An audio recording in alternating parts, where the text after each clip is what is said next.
নবম শ্রেণীর সকল ছাত্রছাত্রীদের প্রোগ্রেস টিউটোরিয়াল ইউটিউব চ্যানেল এবং ফেসবুক পেজে স্বাগত। আজকের ভিডিওতে নবম শ্রেণীর বাংলার কবিতা আকাশে সাতটি তারা অধ্যায়ের সংক্ষিপ্ত প্রশ্নোত্তর আলোচনা করছি।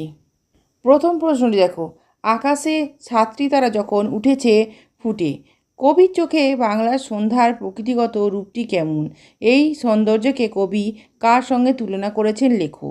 অথবা বঙ্গ প্রকৃতির বুকে ঘনায়মান সন্ধ্যার পটভূমি ব্যাখ্যা করো। উত্তর, আকাশে সাতটি তারা কবিতায় গ্রাম বাংলার প্রকৃতির বুকে যে সন্ধ্যা নেমে এসেছিল কবির চোখে তা ছিল নীল, শান্ত ও অনুগত। অস্তগামী সূর্যের আভায় পশ্চিম আকাশের মেঘ লাল হয়ে উঠেছে, সুদূর দিগন্তকে রাঙিয়ে গঙ্গাসাগরের ঢেউয়ে যেন বিলীন হয়ে যায়। তারপর প্রকৃতির বুকে নেমে আসে শান্ত নীল অনুগত সন্ধ্যা, যে সন্ধ্যা আচ্ছন্ন করে হিজল, কাঁঠাল, জাম সহ বাংলার মাঠঘাট প্রান্তরকে, আর তা স্পর্শ করে যায় কবির চোখ মুখকেও।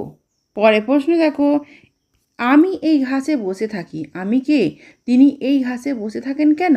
উত্তর, এক্ষেত্রে আমি বলতে আকাশে সাতটি তারা কবিতা কবি জীবনানন্দ দাশকে বোঝানো হয়েছে।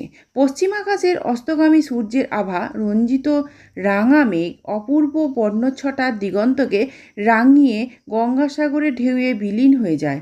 এরপরেই প্রকৃতির বুকে কেশবতী কন্যা ঘন কালো চুলের মতো অন্ধকার নেমে আসে।